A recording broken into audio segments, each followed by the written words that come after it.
What's up, guys? JDB Sports. Preseason week 2 in the books officially. We got our takes. We got our takeaways, I guess you could say. Peyton. I guess we can get right to it. Titans versus Falcons. You know, that 23-20 game. Yeah. Let's get in some takeaways. Let's get into some injury news as well. Kind of see where all the teams are at as far as their depth charts and kind of how they shake out week 1 as we're inching closer to football season. I'll start it off. I'll focus on more the offensive side of the ball here, and Alex will focus more on defense. Big story for me was Cam Ward really missing on a couple throws that he should have hit. Again, his deep drop back is a blessing and a curse at the same time. Taking too much time to let plays develop and everything like that allows the defense to get in better positions at times. You saw that here. And just really struggled. I believe 2 of 7, didn't get too much run, but for a couple series, not the sharpest. And then the Falcons as well. Easton Stick throwing DJ Chark the ball, got him cut. Former Chargers backup.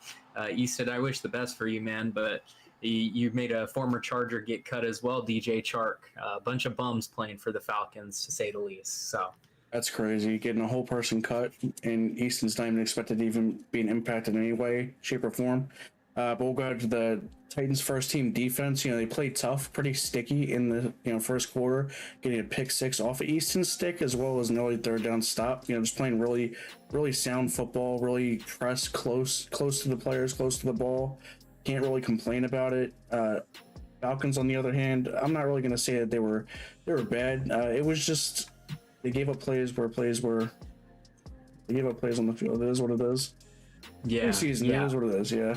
Yeah, preseason, and again, if the Titans secondary can play up to snuff with L'Jarius Sneed, one of their top corners, they could be a solid team and shock some people. So yeah, the Titans 10-7, right? Yeah, that's what we can hope for. So you can be right about that one. Again, I don't know how that shakes out. Again, I'll lean the Texans right now, but really gross division. Speaking about impressing. Moving on to our next game here, Chiefs losing to the Seahawks 16-33. Alex, what are your takeaways from this one? Well, what we got on here, Brashard Smith impressing at running back for the Chiefs, and then Seattle's run game. Honestly, I'm still not too keen on Seattle's offensive line, but they should be much improved, like we discussed before. You said 268 yards rushing on the ground, less than 50 yards, 50 carries in a great Clint Kubiak system. It looks tough to start. Yeah, and again, I think I'm not confident with this offensive line. I think pass protection is really going to be a struggle for them. However, I think that running a zone scheme, and you have Charbonnet, you have Kenneth Walker, and you have a couple other good backs, to be frank with you, on that team. I think it mitigates that offensive line a little bit, being able to run outside, and they might not be able to set the edge, but if you have good blockers on the outside as well at wide receiver, you can play plus ball there. So they're trying to do it in every way possible.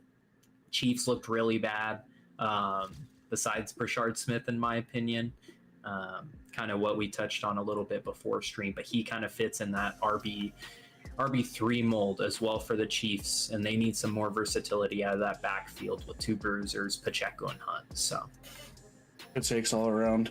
Not being too biased, being a Chargers fan yourself, we like that about you. Great takes. Can't really complain. It's not like you're saying like, oh, I hate the Chiefs. It is what it is. They suck. They lost. But nah, you're pretty solid with your takes. Pretty unbiased in my opinion. Great. Let's move on to that Packers versus Colts 23-19 win. Yeah. Daniel Jones gets more run than Anthony Richardson, gets the starting nod for the season. I'm surprised about this one personally. I thought Anthony Richardson definitely had him beat out, and I said that in previous streams. I still think Anthony Richardson's better, but I mean, either way, both quarterbacks look hard behind the offensive line at times. A couple botched snaps for DJ in that last game against the Packers as well. Yeah, he's big noodle head. I think at the same time, I think Jones and Richardson both have their mental flaws and the physical flaws as well. You can see with inaccuracies. I really think this is a move by Shane Steichen to try to keep his job, going with the safer floor. But you think Daniel Jones is a safer floor though? That's the question. I don't think so. I do, just because Anthony Richardson last year was one of the worst quarterbacks in NFL history, and Daniel Jones, I mean, as bad as he is, he doesn't stack up that bad in comparison. Again, I think it's ugly regardless at quarterback. I would shoot for the upside if I was Steichen, especially because of his scheme and how he can deploy Richardson as a dynamic runner alongside JT. I feel like that would make the rush. I feel like having Anthony Richardson in that backfield will make that rush offense more scary. I mean, think about this: you get the snap, you're Daniel Jones, you hand it off to Jonathan Taylor, you already know what's coming. It's something. It's not. You're not looking at much read option. Yeah, Daniel Jones can run if he's not getting tripped up by the turf monster, but just. I don't know. I really just like an Anthony Richardson here. I mean, yeah, I see why they brought DJ in to try to give him more competition and all that, especially with his abysmal performances last year. But I feel like Anthony Richardson could use, the mental solitude of, hey, you're going to be the starter. We're behind you on this one. And it is what it is about Shane Steichen trying to save his job. If they perform poorly with DJ, it's going to look even worse. Yeah. No, I 1,000% agree. And I disagree with the Jones backing, especially when Steichen said, this is what we plan on doing all year.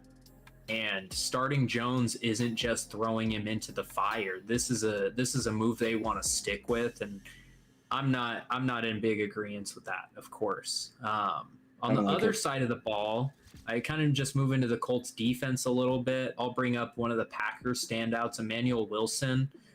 Honestly played really good last year, backup reps for them, and with Marshawn Lloyd's hamstring injury, promising rookie last year out of USC, he just hasn't gotten the run to be able to back up his play, really. I think he can do really well behind Josh Jacobs, more of a pass-catching back as well, which is a dynamic that Josh Jacobs can bring to the table. However, it's not as strong as Sue.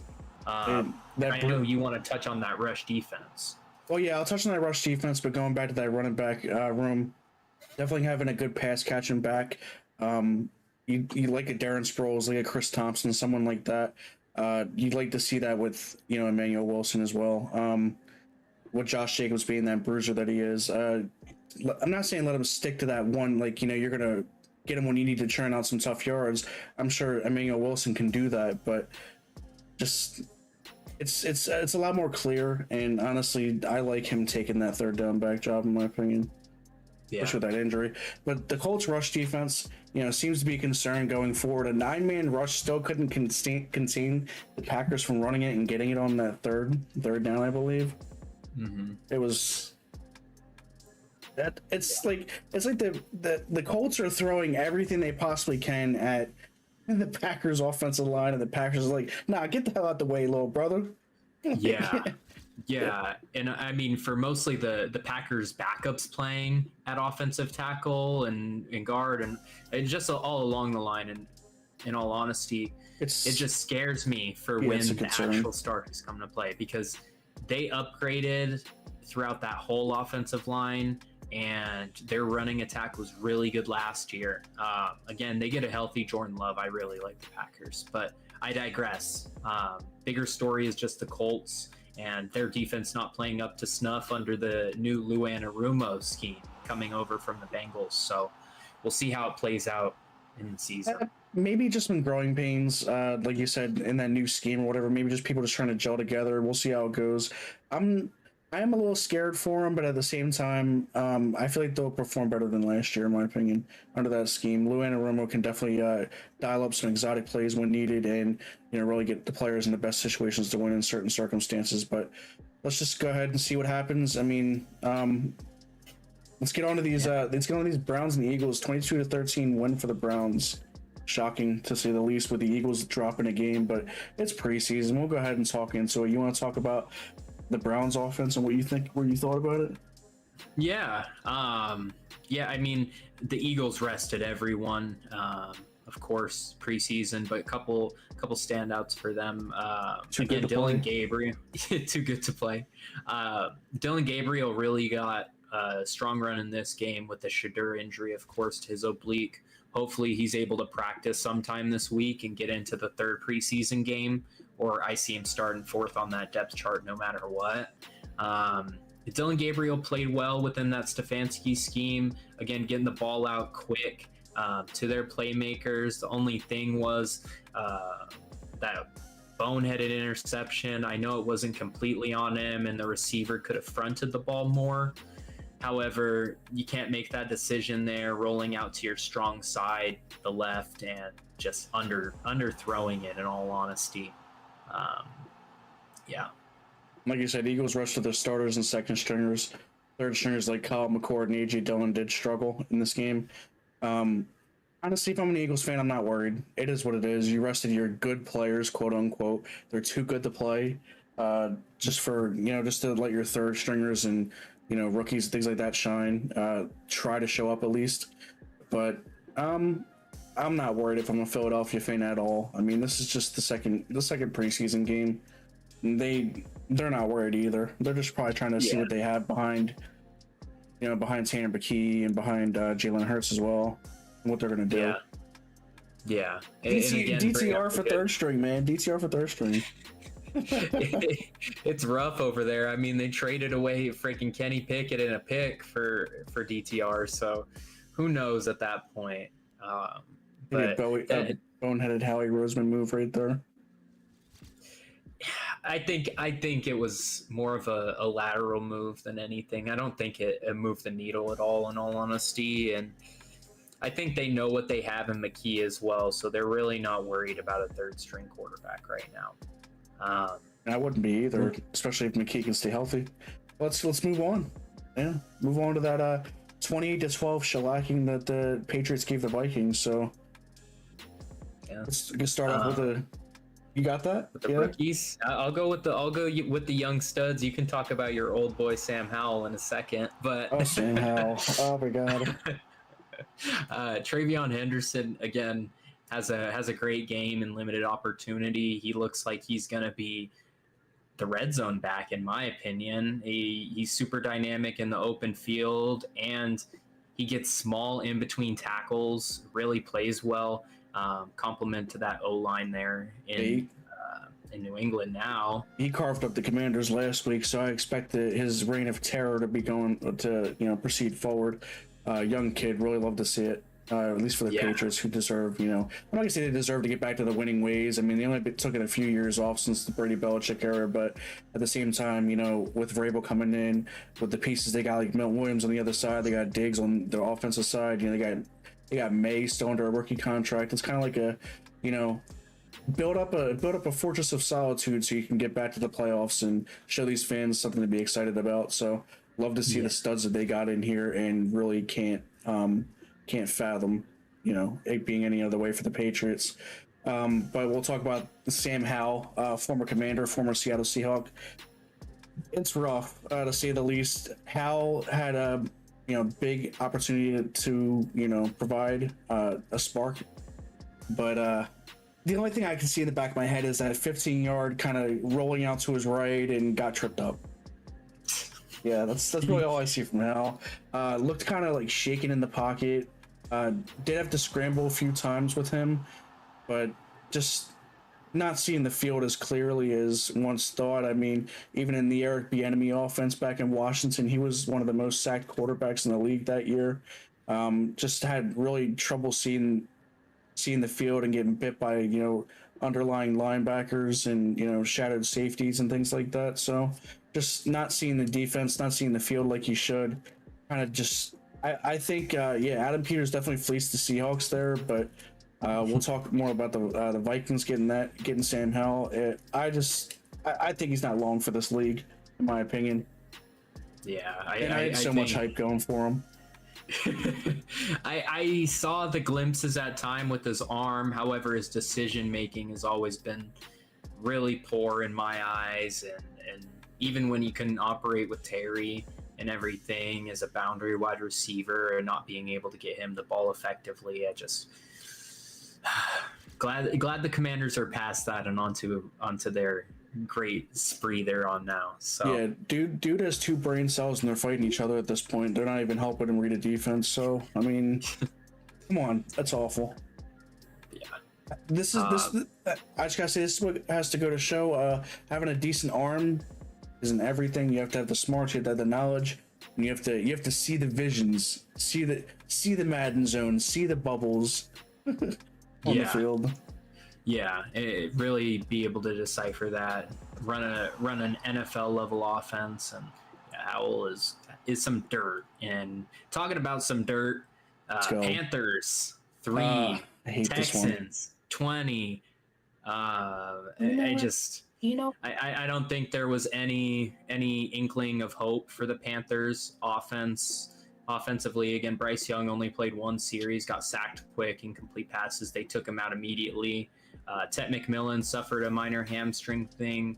I'm pretty sure he'll be back at practice this week. I'm not reading too much into that. However, poor run game. You expect behind a good offensive line them to get a little more going early. It was just, I think, all bad on that end for them. Are you worried being a Panthers fan? I mean, I'm not a Panthers fan, but if I was Brandon, I'd be a little shaken up. He's not here right now, but we'll talk about it because we're supposed to be playing Madden this weekend, the new one, so we'll see how that goes. Honestly, I'm not really scared. Like a lot of people say, it is preseason. Get the ugly losses out now. Go 0-4 in the preseason just to win a Super Bowl. Yeah. So no, I get you. Texans defense did come to play. Pass rush was amazing against the Panthers, against their improved offensive line. Didn't really, no surprises there. D'Amico Ryans has that defense humming up, and nothing more can really be said about it. Just great play all around for the Texans. They deserve the win, and Panthers, just look on the next week. Hopefully you guys can get something going, and hopefully Tet McMillan he doesn't have any setbacks to that hamstring week, because the little bit of speed he does have, he really needs to preserve it. And an injury like that's not going to help. So yeah, and the hamstring bug seems to be biting everyone right now, especially wideouts. So my hamstring. Goodness. But talking about lower body injuries, we'll move into the Dolphins-Lions game. 24-17, Dolphins take the dub. Achane, lower body injury, not much clarity. It does seem like a calf issue. And that just lines up for the running back 2 battle. And Devon Achane has a big injury history, is a lighter back, so pretty significant between Jalen Wright and Ollie Gordon. I think Ollie Gordon's winning it by a long shot right now. Jalen Wright's averaging less than 3 yards per carry in the preseason, and he was hyped up to be a really good 2 last year. So I don't really see much going with that. Lean more on that Ollie Gordon take as well. Detroit, pretty bad running game without their top 2 backs, Sonic and Knuckles. The wide receivers did shine. I think Tesla had a couple good catches as well. Again, Tesla is really carving his way up into that room, whether it's like, a wide receiver 4 or 5. Yeah, even 3 or 4 at this point. He's getting a lot of hype and in game and in practice. So who knows at this point? Definitely provides another element. But having a good running back shows a lot. Sonic and Knuckles, and you can look at it like some bad running backs in the league. Not going to dish out on too much on Brian Robinson, but I'll look at like an older commander, because I guess I really can't think of many outside of the Commanders, really. Bad running backs off the top of my head. I'm going to go Matt Jones, fumbling issues early. Basically just didn't really have much vision. Robert Kelly was another one. He had pretty bad vision when it came to the hole and stuff like that. But when he did get through, he definitely took advantage. But having 2 top tier running backs like Montgomery and Jahmyr Gibbs, just can't do without him. It's never going to look as good no matter who's playing, even if they are playing well. You're gonna be expecting the best with Sonic and Knuckles, and when you don't get it, you should be disappointed. So, of course, and I think I'm less pointing out the rushing because of the running backs themselves right now, but I am pointing out that the absence of this Ben Johnson scheme has made this Lions offense look a whole lot worse. There you go. We'll see. My prediction exactly. 7-10. Anyone? I don't know about that bad, but I do expect them to start slow. Every time they lose, I'm gonna bring it up. Okay. I'm keeping the receipts for myself because then I can look stupid at the end of the year when they win the Super Bowl. So if they do, let's get on to another game that was kind of close. Similar score. 49ers 22, Raiders 19.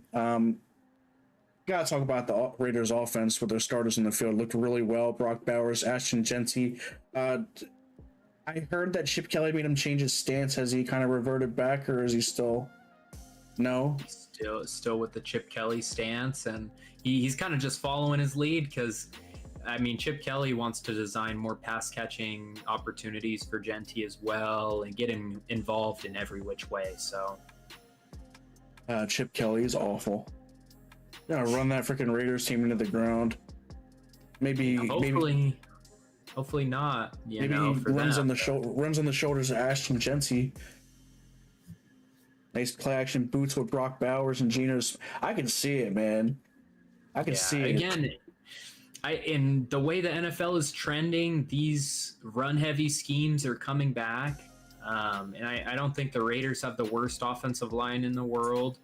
So I don't know. I have high hopes for their offense. Their defense is just horrific still. It's bottom 10 for me easily. So. All right. But Niners. You want to take McCorkle? McCorkle? Is that what they call Mac Jones? Yeah, okay. Oh, that's his real name. Oh man, I didn't even know. I didn't know. All right, McCorkle Jones. I just keep it as Mac, dude.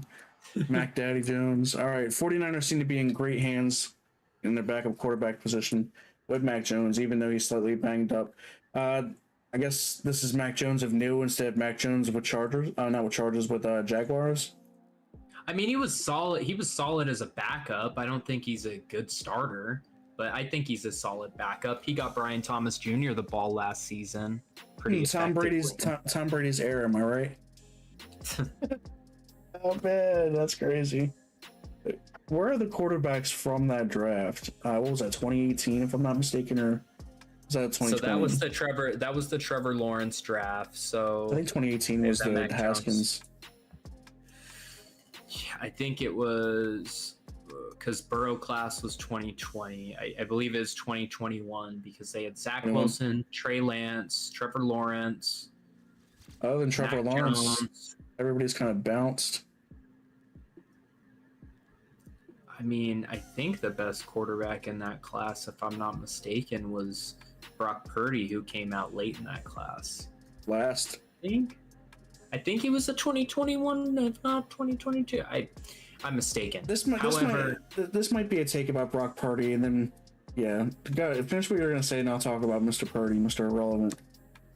I think Mac Jones is just a solid backup, and with all the injury concerns with the Niners, he could pay dividends in the end. But regardless, you won't want him starting, really the story of this game was just the kick at the end by Jake Moody and him bouncing back in a big way after a bad last year and getting injured and all that. So yeah, I guess you just ran up with it. The Niners defense came up clutch with that interception along with the Jake Moody at the end. There you go. Well, how about that? You just tied that right into it. There you go.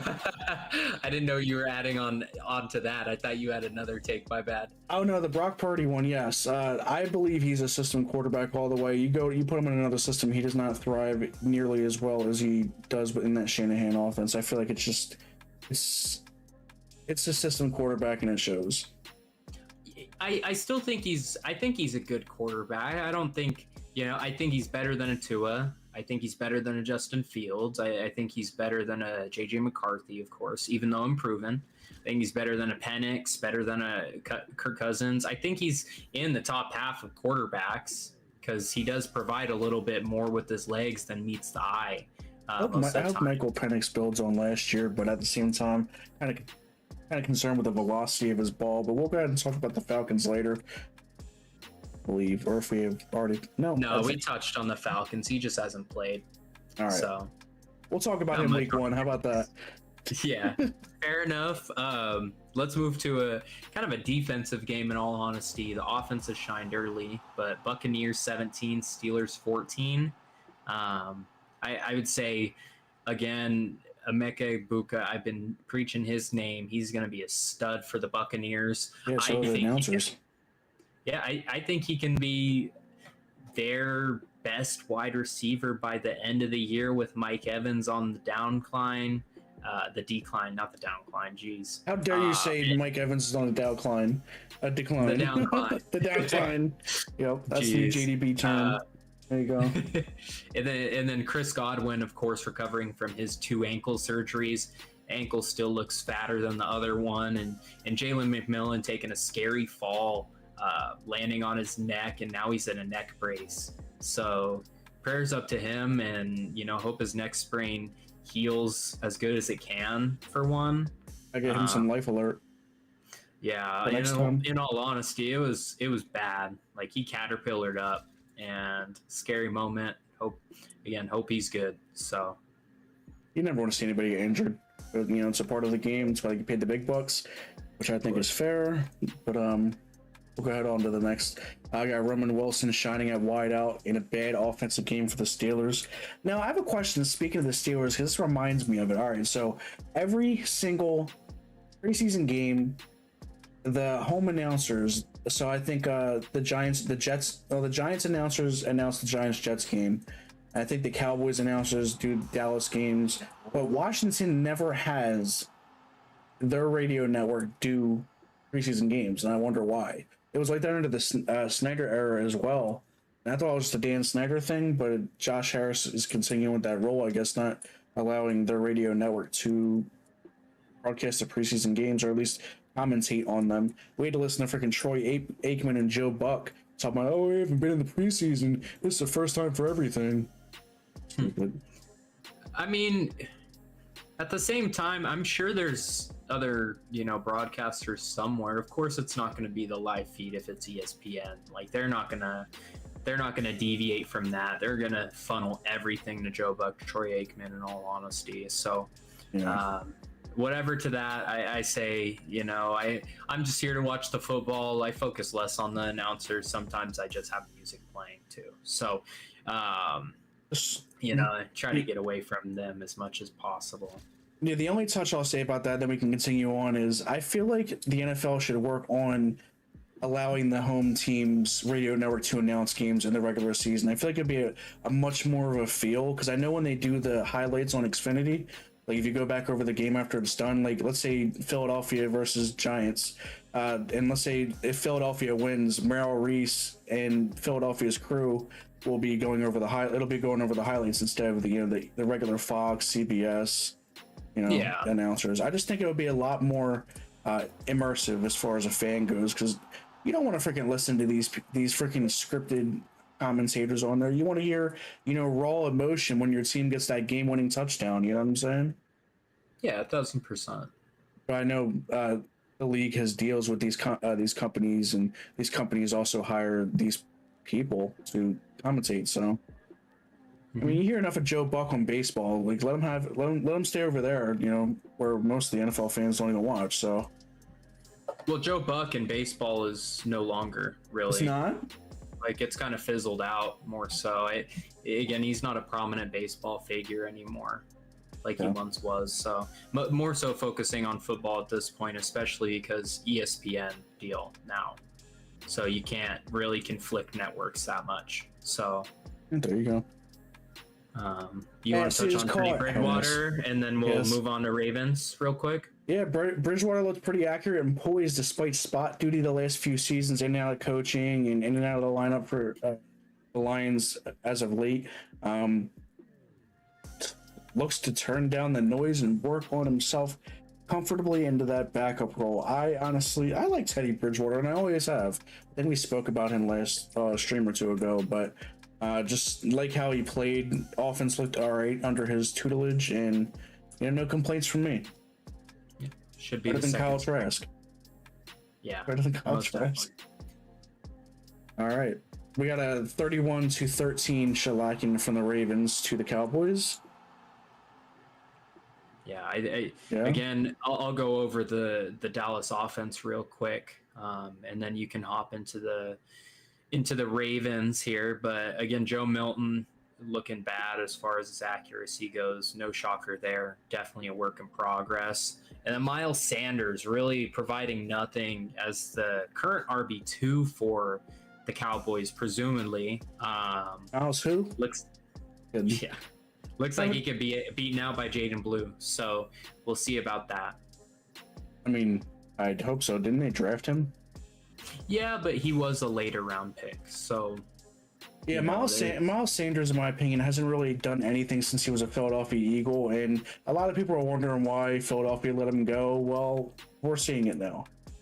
Philadelphia's offense is really masking up his flaws, and he doesn't give that oomph to an NFL offense like you would hope he would, being a pass catching back and a little speedster out of the, I just don't you don't see that much from him these days. I see a lot of getting tackled from behind the line of scrimmage or dropping a pass. I think he bobbled one and he barely I don't think he even got back to the line of scrimmage on a play for Dallas. So we could talk about, let's get off of Miles Sanders and the hate train, and I'll talk about, Ravens new kicker. Let's get some praise up in the building for Ravens new kicker Tyler Lute, taking over for the incumbent Justin Tucker. Off to an amazing start, 5 field goals this game. Let's go. Congratulations to Mr. Lute. Got to loop back around and get those field goals.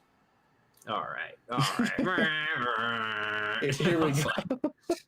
I gotta get a soundboard or something. I swear, I'm gonna do it. I just have something on my other computer where I can tap it and be like, "This is." There you go. Okay. Right. All right. Let's talk about Dallas's defense a little bit. I'm gonna go for another stinker. So kind of bad. I guess bad, worse, good, and then bad again. Well, okay. I say it's okay. Dallas's defense had multiple picks on the Ravens. Decent showing early. I can't really complain. I'm not a Dallas fan, being a Commanders fan, but I'm going to put the bias aside here and say Dallas's defense, their corners are playing sticky. Definitely got baited into an interception on the Ravens side, so can't really complain about them. I liked what I saw from Dallas's defense. Donovan Ezeraku also was another person that kind of stood out, in my opinion. But yeah, let's go. And again, they start off the game pretty well. Like Cooper Rush, a revenge game of sorts, threw 2 picks, but played solid ball besides that. So, talking about bad quarterback play, we'll move into this game now. Jets 12, Giants 31. Justin Fields, what are you doing? It hasn't looked pretty at all of camp. You're missing throws by a mile. You're shorting throws. You're overthrowing the receivers. You're overthrowing tight ends. I know exactly Wilson's what it is. Getting upset. I know exactly what it is. It's the Jets, man. All quarterbacks play the crap on the Jets. Watch Aaron Rodgers go win a Super Bowl. Come on now. No, he's cooked. He is. Just joking, of course, on that one. Jackson Dart, on the other hand, played solid football, picks up another W. Dude's really darting them passes in there, really getting done what he needs to get done and showing well. Also, Russell Wilson too had a Mr. Unlimited moment, looking pretty well. We talked last week about them. Why did they sign him? I guess now he's starting to prove us wrong, or prove me wrong, I should say, because I was the one that really said that. But we'll see. He had a Mr. Unlimited primetime moment, and I'll give him that. He played well. Yeah, his deep ball. Again, his deep ball is always going to be the butter to his biscuit, and the B&B. Yeah, I think him and Malik Neighbors will definitely make a good pairing. And I mean, he kind of something. What? The Malik Neighbors thing in the chat. Oh gosh! I just read the rest of the messages on. No, not in the stream chat, but in our chat. Oh goodness! Yeah. But all besides that, another rookie for the Giants didn't have the best play in the world when he got pancaked by 2 of the Jets' offensive linemen. Abdul Carter. I think it was a tight end. and then he got chipped again by the offensive lineman. So it was kind of both. Looked, I think it's Stone Smart. Yeah, Stone Smart. He looked very small in that play. I hate that. That's probably an insult to Abdul Carter. Defensive end. You want to be nice and you want to be big. You want to be that fierce along the edge. Watch it and fix your face. But either way, Giants defense still looks well. Paulson Adebo really picking up the slack over there on that cornerback room. Really liked what he did. Abdul Carter, I'm not really too worried. He's had his welcome to the NFL moment. He's going to get back up and make that he's going to make that chip on his shoulder, if you will. And he's going to come out and he's going to dominate. He'll probably dominate in week 1, to be honest with you. A lot of hype going into that game. We'll see what happens. But we'll talk more about the week 1 opponent in a little while. Let's get on to these Chargers and Rams. We got a 23-22 win for the Rams. What do you got to say about it, Charger man? Hey, the Arnold Schwarzenegger up in here. Last second win for the Rams, a game that the Chargers kind of choked away there at the end. They had the lead, they got the turnover with I think 6 minutes to go and fumbled the game. Sounds kind of like last year. Yeah, it's just, it sounds like the Chargers franchise just choking everything away. But the Chargers are really a Joel injury away from extreme disaster because our backup offensive line and just our offensive line in general, when they've been playing this preseason, has been the worst at pass protection. So awful there. Really good receiver days though. Trey Lance, definitely better than Heineke at this point, hitting Keandre Lambert-Smith along the sideline. Trey Harris had a really good game finally. So we're seeing, the rookie wide receivers come to play. And then again, like I talked about, come back at the end with Stetson Bennett. He was hitting bombs over our defense, even when we were playing 2 high safeties. So shout out to him. Yeah, Stetson Bennett, my bad. Really did play well.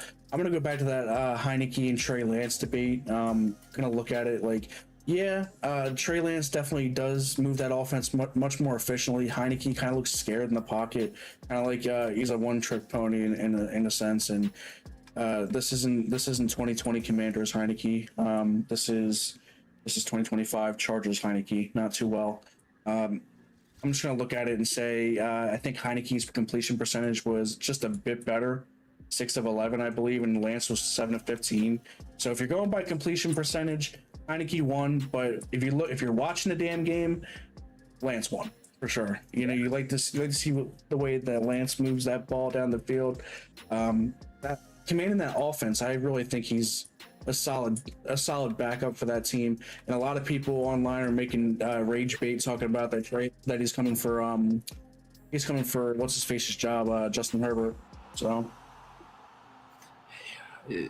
People will say what they gotta say, and again, shout out to the Rams defense. They forced a lot of pressure this game, made us look uncomfortable more so, and again, our line is just putrid, man. I don't even want to talk about them anymore. I rather talk about the Cardinals' putrid line. I just will say that they were scrambling for their lives. We'll go ahead and keep on with the Broncos 27, the Cardinals 7. Let's talk about another team that looked pretty sluggish and struggled for the entirety of the game. Cardinals offense, it looked sluggish the entire game. No standouts on either side. Just kind of a textbook Cardinals, like a who you got scenario. It is what it is. Not much I could really say about that. There's no really takeaways you can bring to the table on it. Who they had at QB, like Clayton Tune. They had as backup. They didn't amass 60 yards apiece at quarterback. Kind of on the contrary, Jared Stidham's had a nice preseason. Again, that doesn't say too much, but for some reason, Bo Nix is injured. You have him out there, but also delivering the ball to 2 wide receivers, Pat Bryant and Troy Franklin. who the Broncos hope to play bigger roles this year, get them involved with Marvin Mims, Cortland Sutton, and now Evan Ingram. So really just stacking the chips, the Broncos are, in my opinion, and again, a force to be reckoned with if they can fill up to their shoes. Jarrett Stidham playing well in a Sean Payton system is no surprise anyways. Sean Payton's system seems very quarterback friendly. And, you saw what Drew Brees did with Sean Payton. Drew Brees, Hall of Famer for the most part. I believe he's going to be... he's not... First ballot by a mile. Yeah, that's what... Top 5 quarterback ever. Sean Payton's got to have some hand in that for the fact that, he's making Bo Nix look as good as he is, and Jarrett Stidham's playing solid, so... Yeah. On to the next one. Not too much we got going on. We got a 17-17 tie between the Saints and Jaguars. Spencer Rattler carries, almost a complete comeback against the Jaguars. Tyler Shuck continues to struggle. So, as the presumed starter, I think Spencer Rattler takes over starting duties. I believe the announcers were kind of saying that as well when we were watching the game. So, I feel like it's a lot to put on Tyler Shuck, especially if he's struggling as bad as he is in the preseason. It's going to be an ugly year for the Saints this year. Yeah. I don't know how Kellen Moore is going to be as a first-time head coach either. And again, variables to play, not a good team. Yeah, exactly. And if they're going to play hot potato at quarterback all year, like they did at the end of last year when Carr went down, oh my gosh, it's going to be free pickings for whoever plays them. I know the Cardinals are playing them week 1, so Cardinals should get a dubski there easy. Again, on the other side of the ball, this was a tie game, again, 17-17. Trevor Lawrence limited action, but looked really good in the Cohen scheme. Again, no Travis Hunter, no Brian Thomas Jr. However, you're seeing the offense kind of come together in their own way. Again, similar to the Seahawks, I'm not too fond of the Jaguars' offensive line. However, they are getting the ball out quicker, looking for playmakers. ETN, Bashal Tootin, and Tank Bigsby kind of factoring into that mix. And I know you wanted to touch on the Tootin. He's tooting up. And talking about tooting up, you want to talk about the Jags defense real quick? Yeah, looking pretty sticky. Can't wait to see how they perform this year, especially with Travis Hunter. They were pretty, solid on their man from what I have seen. Can't really complain about them. They were penetrating in the backfield, but then again, it's the Saints we're talking about here. Can't really, I don't know if it's whether to give the Jaguars praise or the Saints, the blame. So, yeah, it's very, very hard to say, and at least they weren't trying to run up the Tootin. Yeah, on to another beatdown that was running up the Tootin. So let's go. 38-0 Bears versus Bears versus Bills. You wouldn't expect that score, especially being the Bills being top of the AFC as of recent, other than the Chiefs, of course. But 38-0 Bears with that Ben Johnson offense. The play action we're talking about, Caleb Williams, they're getting to it.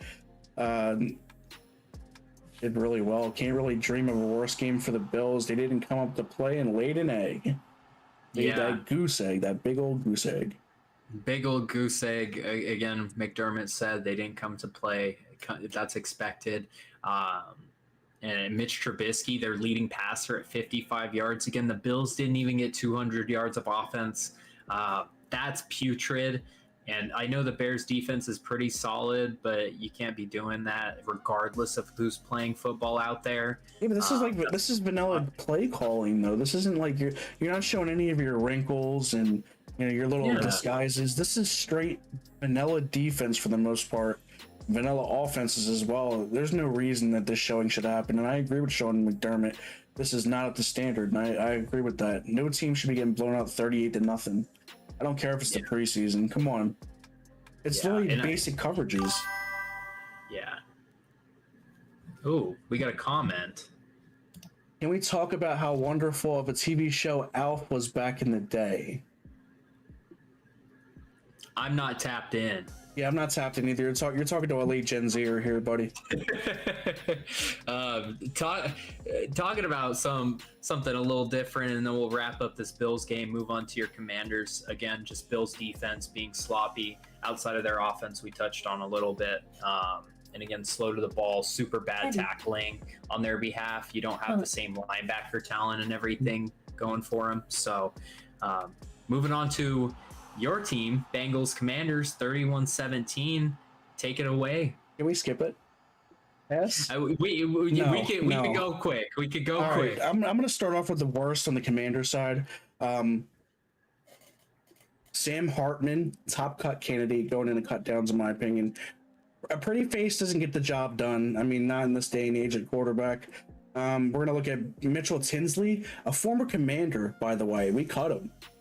Dude, he put up a stellar showdown against the Commanders. I'm pissed. But then again, he was a last regime cut. And I guess we couldn't have taken advantage of him like the Bengals are right now. So shout out to Mitchell Tinsley.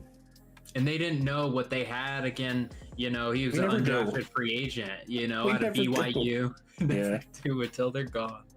I feel you on that. Yeah, because I think we never know. Just look at Jahan Dotson in the Super Bowl match that he created.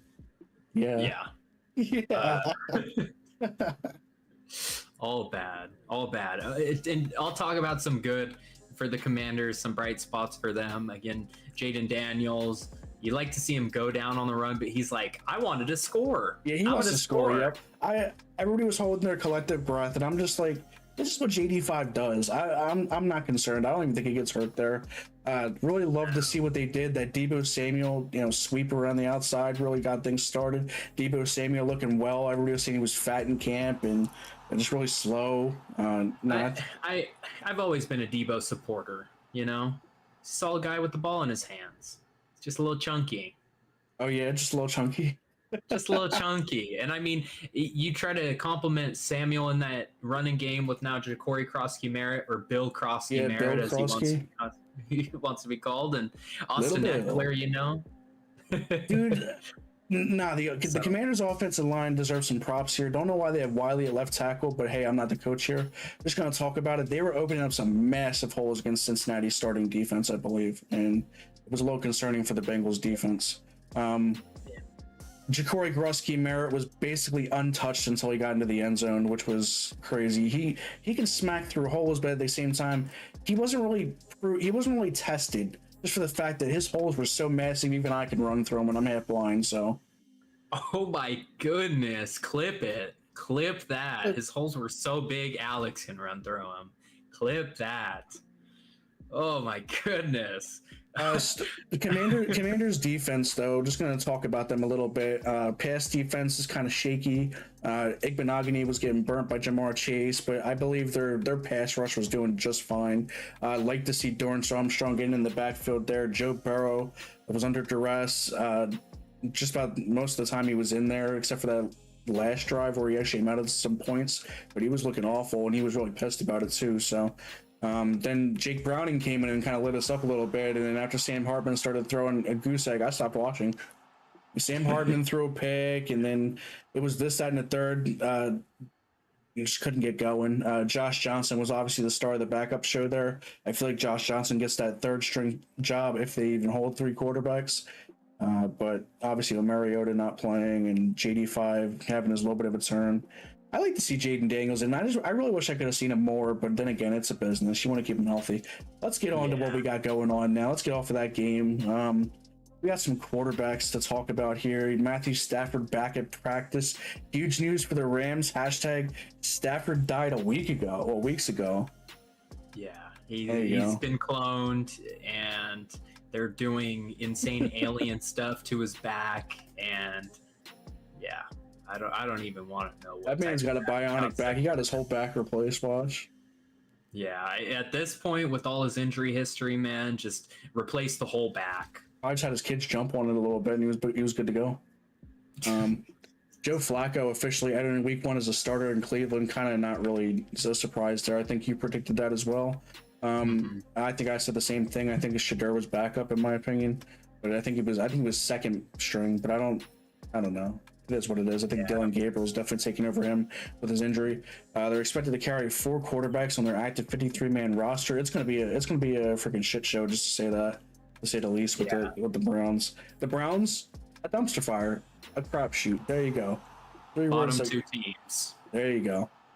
And then we're bunch of hoo-ha, and we'll talk about these wide receivers, man. There's a bunch of news here. So I'll go over all the hammy injuries real quick. You got Jefferson with a hammy injury returning to practice.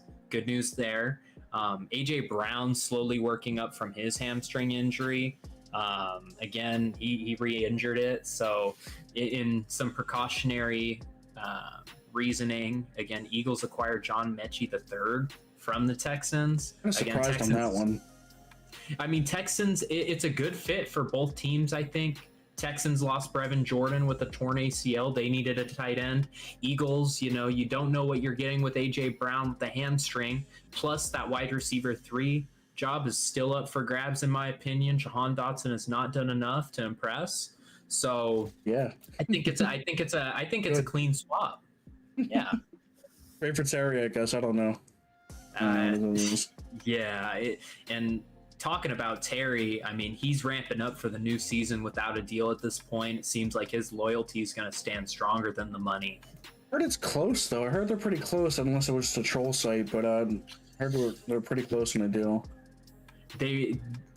What does he want? 33 mil, right? Oh, there's always any murmurs with a deal with a top, slated, player like him. So we can look at Isaiah. Good, talk about him. Isaiah Bond. Oh, Isaiah, yeah. I was about to say banned for some reason. I don't know. Isaiah Bond. There you go. So he was part of a stud receiver corps for Texas. He was honestly on his way to being at least a 3rd round pick, probably even better with all the talent at the helm for him. But again, legal battles take precedent, assault case. He signs with the Browns after all because his charges got dropped. Looking to be the same with Quinshon Judkins. I think the Browns just have a theme. You get in some legal battles, we're going to sign you. So if you're looking for any jobs out there, chat, look to commit a crime, and then the Browns might pick you up on a $10 million deal. You do the crime, you got to do the time on the Browns. I think going to the Browns is worse than going to jail, in my opinion. Under the cheapy Haslams, I like to use freaking taxpayer money for a new stadium. Hey, but we already talked about that. All right, Rashi Rice, because I know his name's Rashi, but Rashi Rice, because the AI, the way it says it, hearing officially on September 30th. Hey, it's a special birthday in the Coles household. So let's go. Allowed to play the first 4 weeks at least. At least he gets some playing time. See what they have. See if he actually still comes up to play, or if the distractions really tune him down. But who knows if he's going to be suspended long term? What do you speculate? What do you speculate for Rashi Rice? 4 weeks. 4 weeks. Oh, so I said 6 weeks or more. I think last week or so, but it is what it is. 4 weeks. All right. Yeah.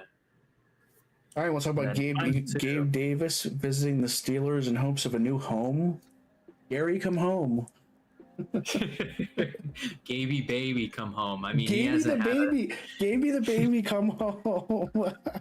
There's a wait a minute, you didn't get that from Junior, did you? Gaby the baby? No. Oh no, God. I promise. Well, I got something to tell you after stream then, so okay, let's go. Oh goodness, calling him Gaby the baby. And I mean, Steelers really need a wide receiver too. I mean, you hope Roman Wilson can slot in there fine, but Calvin Austin is kind of a gadget guy who you don't expect to produce alongside DK Metcalf like that. So again, kind of a one-trick pony, and I don't necessarily like the fit too much there with the DK.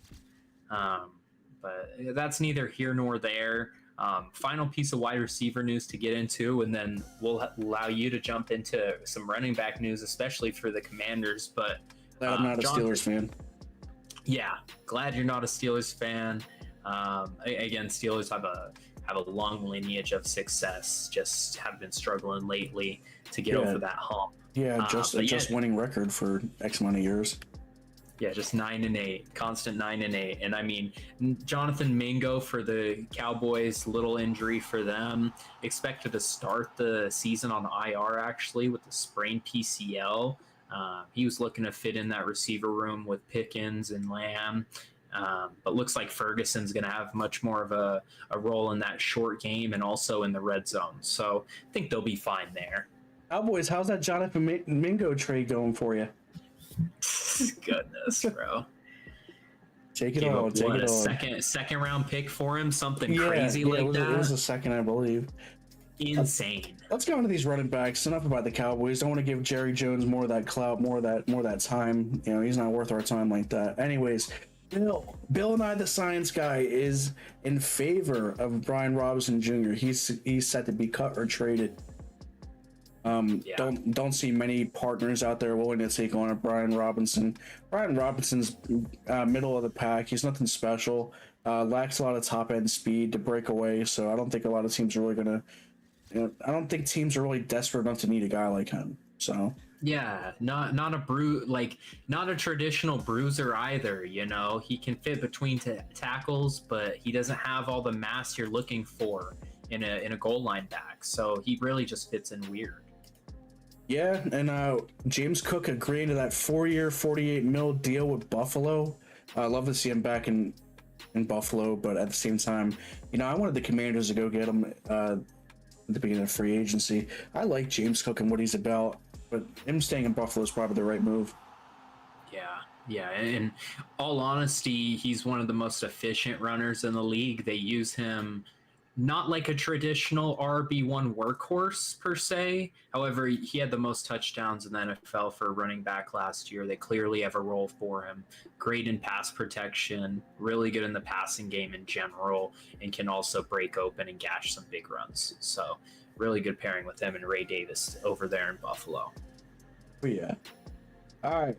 Last but not least, we got defensive. Well, no, we have two more. All right, defense.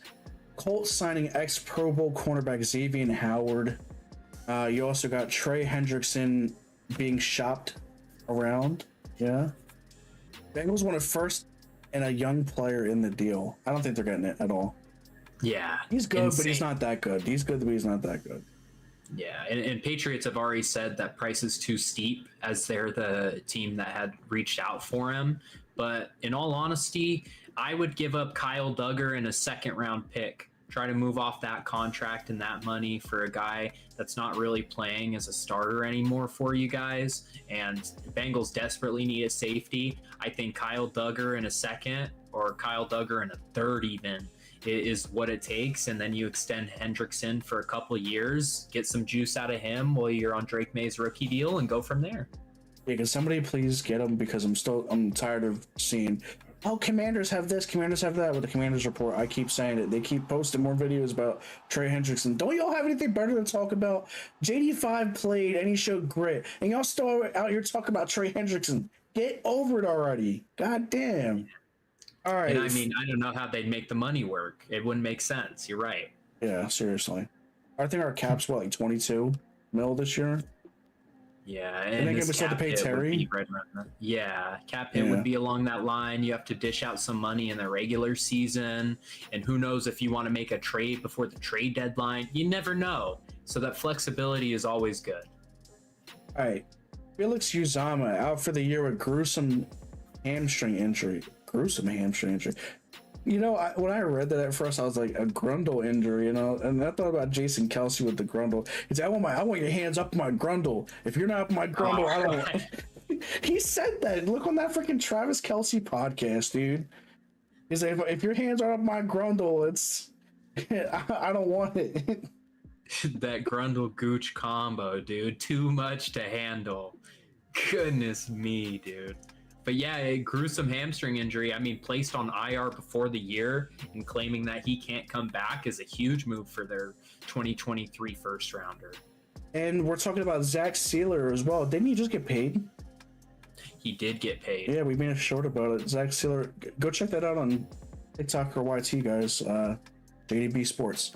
Yeah, Zach Sealer out with out for the foreseeable future with injury. Did they say what it was, or is it just injury?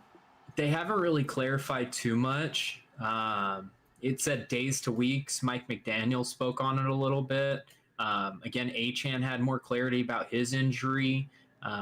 Sealer, it should be lower body, though. I'm expecting like an ankle or a knee injury, more so ankle, but unsure at this point. Okay. Also, Nick Scorton, the rookie, defensive end. out for a while with the collapsed lung. You hate to see it. He was a projected top end of the first round pick. Panthers really got him, and you hate to see a rookie go down with injury. So much promise and coming into the league, good defensive end. Injuries suck, dude, in all sense of the imagination. Whether it's a player you don't want on the team, like a Deshaun Watson, not gonna say like that, but or someone promising like Nick Scott, and you just hate to see it regardless. It doesn't matter how bad you don't like the person, but injuries are never something you wish on somebody. I mean, behind closed doors, I'm sure everybody's done it though. So, of course, and I see people. I mean, we didn't really talk about it much, but Quentin Johnston got knocked out in the game that we played against the Rams, and you see Charger fans on Twitter talking about like all this crazy stuff about Quentin, and I'm like, yeah, he's had a rough start here, but he's a human, man, and you never want to see someone get knocked out because of the turf and make jokes about it and all that. I'm just like, just mature up. There's different ways to make football jokes and all that. But moving away from that a little bit, kind of a corresponding move to Zach Sealer, Matthew Judon agreeing to a deal with the Dolphins. They needed some pass rush juice and got some.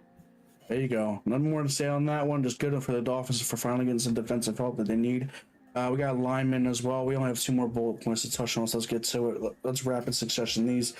George Fant signs with the Commanders. I think we talked about before stream, him being a competition of swing tackle with Trent Scott.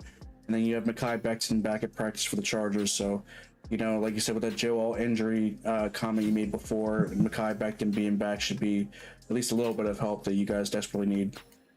Need it. And again, if we can get average offensive line play this year, man, it's going to be a really good year with the Nomarian Hampton, Najee Harris duo. Hopefully Harris, again, he's working his way back in practice. Will be ready by week 1. Fingers crossed.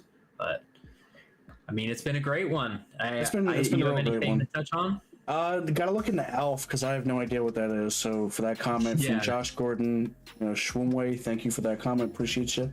And see what that's about. Like I said, late Gen Z over here. Actually, I wouldn't even say late Gen Z. I'm kind of early Gen Z. It's like 1996 to 2012. So, anyways. No, I don't know a thing about it. Not too versed on TV stuff, but again, we'll be back next week at 8:30 p.m. Eastern Standard Time to break down Week 3 of the NFL preseason. Until now, y'all have a good one. Make sure to like, follow, and subscribe to us on our channels. See y'all next time.